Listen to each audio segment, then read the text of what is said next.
తీసుకెళ్తా ఉన్నాయి. అంటే ఈ సమస్యలు ఎవరివి అంటే ఓటు హక్కు లేని విద్యార్థులు ఒకవైపు అయితే వీళ్లకు అన్ని రకాలుగా కష్ట నష్టాల్లో నెట్టేస్తున్న మోడీ గారు మరి రేపు దేశానికి ఎటువంటి యువతను అందిద్దామని చెప్పేసి ప్రయత్నం చేస్తున్నారో దేశ ప్రజలందరూ ఆలోచించాలి.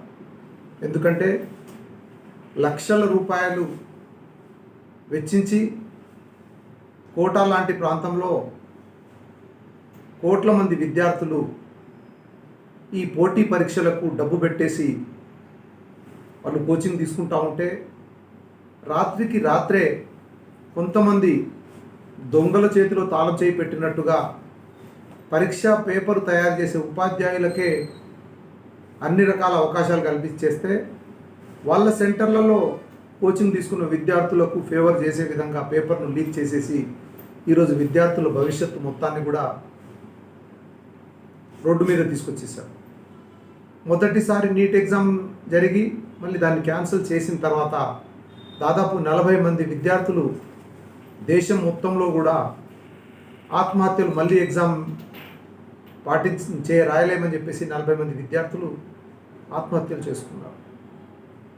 మరి 40 మంది విద్యార్థులలో చనిపోయింది దాదాపు 36 మంది విద్యార్థులు కూడా హిందూ సామాజిక వర్గానికి సంబంధించిన వారే. హిందూ మతం అని గొంతు చించుకునే మోడీ అండ్ కో వాళ్ళ మిత్ర బృందము వాళ్ళ మీడియా బృందము మరి దీనికి ఏమని సమాధానం చెప్తుంది అంటే తన బిడ్డలను తమే చంపేసే కార్యక్రమం ఈరోజు మోడీ గారు చేపడుతున్నారు అని చెప్పేసి మనం ప్రశ్నించాల్సిన అవసరం ఉంది. అప్పుడప్పుడే తమ భవిష్యత్తు బంగారు భవిష్యత్తు ఉంటుందని చెప్పేసి కలలు కంటున్న విద్యార్థులకు ఉద్యోగం కోసం ప్రయత్నం చేసే వారికి ఈ పరీక్షల్లో ఈ రకంగా మోసం చేస్తూ ఉంటే అంతర్జాతీయంగా కూడా ఈరోజు మన పరిస్థితి ఎక్కడుందంటే కుడితిలో పడ్డ ఎలకలాగా ఉన్నది. మోడీ గారు ప్రపంచ నాయకుడు, మోడీ గారి దౌత్యం చాలా గొప్పగా ఉంటుంది అని చెప్పేసి అంటూ ఉంటే ఈరోజు ఇరాన్ అమెరికా మధ్య చర్చలు నడుస్తూ ఉన్నాయి. ఆ చర్చల్లో మన పక్క దేశం పిల్ల దేశమైన పాకిస్తాన్ అధ్యక్షుడు మీడియేటర్గా వ్యవహరిస్తే ఆయన మాటలను ట్రంప్ నమ్ముతున్నారు. కానీ ఈయనకు దగ్గరి దోస్తు అని చెప్పే ట్రంప్ కనీసం ఏ ఒక్క అంశంలో కూడా మరి ఇన్వాల్వ్ చేయలేని పరిస్థితి, వీరిని ఇరాన్ దేశం కూడా నమ్మలేని పరిస్థితి, వీరికి ఇజ్రాయెల్ దేశం కూడా నమ్మలేని పరిస్థితి. ఈయన మరి ప్రపంచం మొత్తంలో కూడా పెద్ద దౌత్యవేత్త అని చెప్పేసి చెప్పుకుంటున్నారు కదా. మరి ఇప్పుడు ప్రపంచంలో ఉన్న అనిశ్చితి రాజకీయాల్లో మరి నీ రాజనీతి ఎక్కడుందా మోడీ గారు అని చెప్పేసి ఈరోజు దేశం ప్రశ్నిస్తూ ఉన్నది. అలాగే మొన్న మధ్యలోనే క్రూడ్ ఆయిల్ రేట్లు పెరుగుతున్నాయని చెప్పేసి 93-94 రూపాయలున్న డీజిల్ను 103, 104 తీసుకెళ్లారు కదా. అప్పుడు $110 బ్యారెల్ ఉంటే ఇప్పుడు $70 ఒక బ్యారెల్ వచ్చింది. ఆ లెక్కన 110 ఉన్నప్పుడు 110 రూపాయలకు రేట్ పెంచిన మోడీ గారు ఈరోజు 70 రూపాయలకు డీజిల్ ఇవ్వచ్చు కదా. మరి ఈ డిఫరెన్స్ అంతా ఎవరి జేబులో పంపిస్తున్నారు? మరి ఏ కార్పొరేట్ను నింపాలనుకుంటున్నారు? ఏ అదాని కంపెనీ కడుపు నింపుదామని చెప్పేసి ప్రయత్నం చేస్తున్నారు? ఏ అంబానీకి మరి దోచిపెడదామని చెప్పేసి దేశాన్ని దోచిపెడుతున్నారని చెప్పేసి మనం సందర్భంగా ఆలోచించాలి. విద్యార్థుల విషయంలో ఇట్లా ప్రపంచ మార్కెట్లో మన దేశానికి ఎక్కడ గౌరవం లేకుండా మోడీ గారి దౌత్య నీతి ఉన్నది.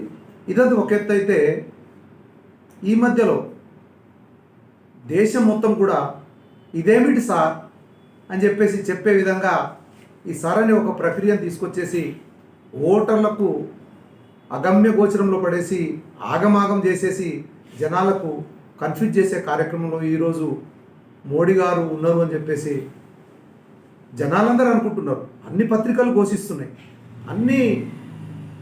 అన్ని ఏరియాలలో కూడా ఈయన అసలు ఏంది ఓట్ల చోరీ చేద్దామని చెప్పేసి ప్రయత్నం చేస్తున్నారా? మరి సీట్ల చోరీ చేద్దామని చెప్పేసి ప్రయత్నం చేస్తున్నారా? లేకుంటే ఏకంగా పార్టీలనే చోరీ చేసేద్దామని చెప్పేసి మోడీ గారు ప్రయత్నం చేస్తున్నారని చెప్పేసి దేశంలో చర్చోపచర్చలు జరుగుతున్నాయి. దీనికి సమాధానం చెప్పాల్సిన అవసరం ఉన్నది. భారతదేశంలో భారత పౌరుడు గతంలో చాలాసార్లు ఓట్లేసిన తర్వాత కూడా తను భారత బిడ్డ అని చెప్పేసి తను ప్రూవ్ చేసుకోవాల్సిన పరిస్థితిని ఈరోజు మోడీ గారు తీసుకొస్తున్నారంటే దీంట్లో ఎఫెక్ట్ అయ్యేది ఎవరు? అంటే గిరిజన తండాల్లో ఉండే అమాయకులు, దళిత వాడల్లో ఉండే నిరక్షరాస్యులు, కొండా కోనల్లో ఉండే ఆదివాసి బిడ్డలు, చదువు రాని వారు, అమాయకులు, వీళ్ళ దగ్గర రికార్డులు ఉండవు. ఏదైనా ఆధార్ కార్డు, రేషన్ కార్డు ఏదో ఒకటి ఉంటుంది. అయితే 2002 ఓటర్ కార్డుతో 2024 మ్యాపింగ్ చేయాలట. ఒకవేళ దాంట్లో కనెక్షన్ కుదరకపోతే దానికి సంబంధించిన ఆధారాలు చూపించాలట. అంటే ఇవన్నీ కూడా నీ ప్రభుత్వ వ్యవస్థ చేసి ఎవరైతే ఎంతమంది ఉంటారు, 1, 2 ఏమన్నా ఓట్లు ఊర్లలో ఉంటే వాటికి నువ్వు వివరణ తీసుకోవాలి. కానీ అన్ని ఓట్లను ఎవరైతే దళిత సామాజిక వర్గము, గిరిజన సామాజిక వర్గము, వెనుకబడిన సామాజిక వర్గము, మైనారిటీ సామాజిక వర్గము ఎవరైతే నిజంగా దేశంలో పేదవాళ్ళు ఉన్నారో ఈ పేదలు ఈ బీజేపీకి ఓటేయరు, మోడీకి ఓటేయరు అనే సంగతి చాలా స్పష్టంగా మోడీ గారికి తెలుసు. కాబట్టే ఏదో ఒక వంకతో వీళ్ళు ఎలాగూ తమ సాక్ష్యాలను కూడా చూపించుకోలేరనే ఉద్దేశంతో ఎన్నో మెలుకలు పెట్టేసి అష్టవక్రలాగా ఒక ఎస్ఐఆర్ ఫామ్ను తయారు చేసేసి నువ్వు ప్రూవ్ చేసుకోలేదు కాబట్టి నీ ఓటును తీసేస్తున్నావు అని చెప్పేసి ఆఖరికి పాపం వారి ఓటు పోతుందో లేదో కూడా వాళ్ళకు తెలియని పరిస్థితి ఉంటుంది.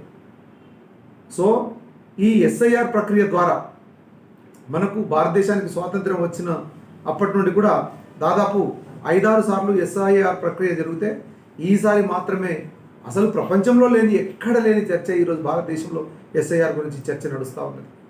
పట్టించుకోకపోతే రాష్ట్రం మొత్తంలో దాదాపు 80-90 లక్షల మంది ఓటర్లను తొలగించే కార్యక్రమం ఈరోజు మోడీ గారు పెట్టుకున్నారు. మన జనగామ జిల్లాకే వస్తే ప్రాథమిక సమాచారం మేరకు దాదాపు 50,000 ఓట్లు అన్మ్యాప్డ్ లిస్టులో ఉన్నాయి. అంటే 2002కు 2024కు పొంతన లేకుండా, అంటే తమ ఓటు హక్కును వాళ్ళే ప్రూవ్ చేసుకోవాలట. అంటే ఇంత పాపులేషను మరి వేరే దేశం నుండి, బంగ్లాదేశ్ నుండి వచ్చిన, లేకుంటే పాకిస్తాన్ నుండి వచ్చిన, అంటే ఇతర దేశాల మతస్థులైన ముస్లిం వాళ్ళు ఇంతమంది ఉన్నారా? లేరు. అంటే నువ్వు ఇక్కడ దళిత సామాజిక వర్గానికి, గిరిజన సామాజిక వర్గానికి, బీసీ సామాజిక వర్గానికి సంబంధించిన ఓట్లను మరి రద్దు చేద్దామని చెప్పేసి ప్రయత్నం చేస్తున్నావు మోడీ గారు అని చెప్పేసి ఈరోజు సమాజం నిన్ను ప్రశ్నిస్తూ ఉన్నది. ముఖ్యంగా ప్రజలారా, అన్నలారా, తమ్ములారా, ఒక్క విషయాన్ని బాగా గుర్తుంచుకోండి.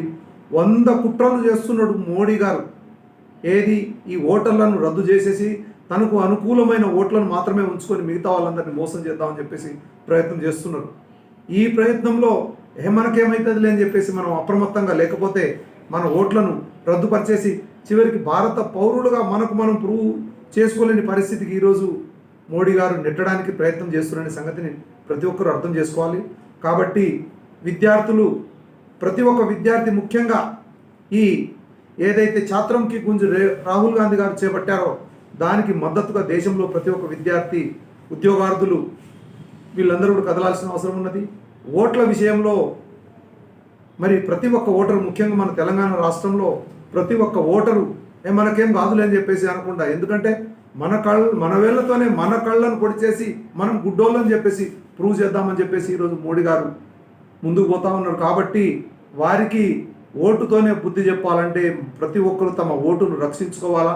ఆ మ్యాపింగు, మళ్ళీ వాళ్ళ ఆధారాలు చూపించడము, ఇంటికి వచ్చినప్పుడు బిఎల్ఓలు బిఎల్ఏలు వచ్చినప్పుడు వారికి సరైన ఆధారాలు చూపించడం, తమ ఓటు హక్కును కాపాడుకోవాల్సిన బాధ్యత ప్రతి ఒక్కరికి ఉందని చెప్పేసి ఈ సందర్భంగా గుర్తు చేస్తూ ఉన్నాను. ఏదేమైనా విద్యార్థులు, యువకులు, మేధావులు ముఖ్యంగా, ఎందుకంటే ప్రపంచంలో మన విలువను ఎక్కడికో కిందికి పడేస్తున్న మోడీ గారి గురించి కూడా ప్రతి ఒక్కరూ ఆలోచించాలని చెప్పేసి తెలియజేస్తూ ఉన్నాను.